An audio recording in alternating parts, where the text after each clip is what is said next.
Hello dear, welcome to KSL campus. तो इस lecture में जो हमें पढ़ना है वो है वेपर प्रेशर। इस टर्म से तो आप बहुत ही ज़्यादा रूबरू होगे क्योंकि 11th-12th में आया होगा टर्म।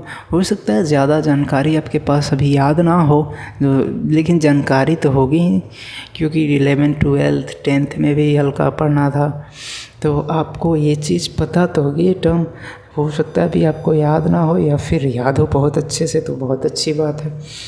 तो वेपर प्रेशर बोलते किसको हैं, क्योंकि प्रेशर की बात हो रही है इस लेक्चर के सीरीज में, तो वेपर प्रेशर उसमें आएगा ही ऑटोमेटिक से। और जो मैनोमीटर्स हम यूज़ करते हैं उसमें प्रेशर मेज़र करते हैं, तो कहीं ऐसा तो नहीं है कि इतनी प्रेशर इंक्रीज हो गई कि वेपर प्रेशर रीच हो गई उस लिक्विड की, या फिर इतनी प्रेशर डाउन हो गई कि वेपर प्रेशर रीच हो गई उस लिक्विड की। ज़्यादा है तो प्रेशर, कम है तो ज़्यादा करेंगे तो वेपर प्रेशर रीच होगा, लाइक दैट। तो चलिए स्टार्ट करते हैं। सबसे पहले इसकी डेफिनेशन देखते हैं। It is the saturation pressure. Saturation pressure कहने का अर्थ है कि इट इज़ पार्शियल प्रेशर, मतलब वो है या ऐसा पार्शियल प्रेशर या फिर सैचुरेशन प्रेशर ऑफ वेपर है in the close container at given temperature. मतलब कि क्लोज कोई कंटेनर, उसमें वेपर का कितना प्रेशर है, तो वेपर का सिर्फ प्रेशर को पार्शियल प्रेशर ऑफ कंटेनर ही तो बोलेंगे। तो पार्शियल प्रेशर ऑफ वेपर कितना इन ए क्लोज कंटेनर। जैसे कि यहाँ पे एग्जांपल लें तो देखो भैया, एक लिक्विड भरा हुआ है इस कंटेनर में इस लेवल तक, ठीक है। तो आप एक चीज़ समझ जाओ कि इस लिक्विड में किसी टेम्परेचर पे, एक पर्टिकुलर टेम्परेचर पे इस लिक्विड का कोई प्रेशर होगा, और उस प्रेशर को कितना इंक्रीज करेंगे तो वेपर प्रेशर रीच हो जाएगा, ठीक है। समझ रहे हो ना कंसेप्ट को? नहीं समझ रहे तो फिर से देखो। जो लिक्विड फिल है तो एक पर्टिकुलर टेम्परेचर पे उसकी वेपर प्रेशर कितनी है कैसे पता चलता है? उसके प्रेशर को इंक्रीज करते जाओ, मतलब कि या तो टेम्परेचर इंक्रीज करके या फिर यहाँ से फोर्स अप्लाई करके उसके प्रेशर को कैसे भी इंक्रीज करते जाओ। नीचे से फोर्स अप्लाई करके यहाँ पे पिस्टन लगा दो, तो इस प्रेशर पे आप रीच हो जाओ।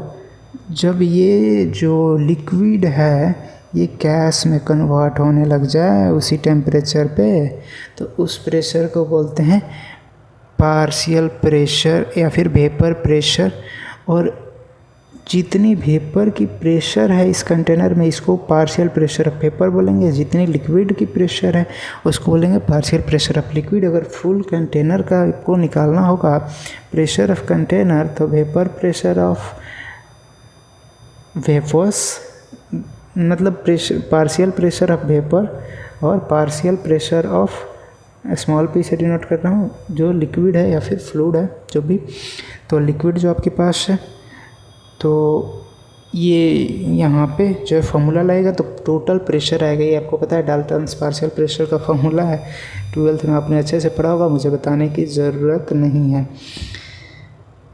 तो एक चीज़ तो आप समझ गए कि वह प्रेशर जिस पे लिक्विड से गैस बनने लग जाए, तो वेपर प्रेशर से जैसे ही जस्ट उसके इक्वल रीच हो जाएगा, और प्रेशर जैसे ही बढ़ना स्टार्ट होगा, मतलब अभी बढ़ रहा होगा, वैसे तुरंत वेपर से, लिक्विड से वेपर बनना स्टार्ट हो जाएगा। और फिर से जितने देर तक हम या तो हीट दे रहे हैं या फिर उस पर फोर्स अप्लाई कर रहे हैं प्रेशर इंक्रीज करने के लिए, तो जितने देर तक प्रेशर इंक्रीज करते रहेंगे उतना अमाउंट ऑफ लिक्विड बनते जाएगा, सो दैट इस एरिया की प्रेशर और इस एरिया की प्रेशर, मतलब लिक्विड और वेपर की प्रेशर एक दूसरे को बैलेंस करके रखे। ज़्यादा से ज़्यादा वेपर बनेगा कि प्रेशर इंक्रीज हो इस एरिया का, जो हम इंक्रीमेंट कर रहे हैं इस प्रेशर में, तो उसको बैलेंस करे ये वाला वेपर का प्रेशर लिक्विड के प्रेशर को।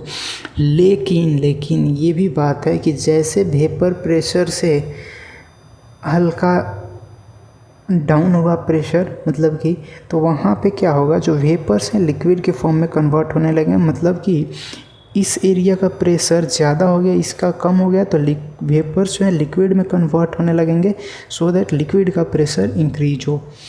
तो आशा करता हूँ आपको समझ में आया होगा। नाउ कुछ एग्जांपल देख लेते हैं। जैसे वाटर का प्रेशर 20 डिग्री सेल्सियस पे देखें तो वेपर प्रेशर होता है 2.5 किलो पास्कल। 100 डिग्री सेल्सियस पे होता है 100 किलो पास्कल।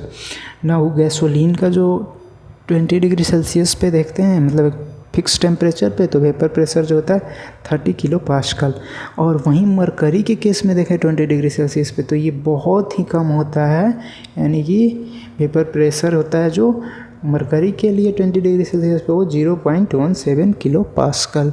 आप कंपेयर करके देख लो, इसके कंपेरिजन में 1/4 से भी कम है, लाइक दैट।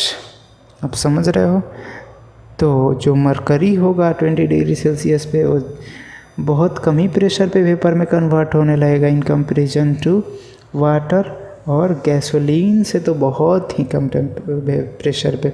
ओके, तो आशा करता हूँ आपको समझ में आया होगा और इसको ज़्यादा बताने की ज़रूरत नहीं। अगर आपको वेपर प्रेशर असेस चाहिए तो जो हमारे लेक्चर्स की सीरीज आएगी 12th वाली, मतलब 12th क्लास वाली और 11th क्लास वाली कंबाइंड, उसमें देखना वेपर प्रेशर, उसमें अच्छे से और पढ़ेंगे।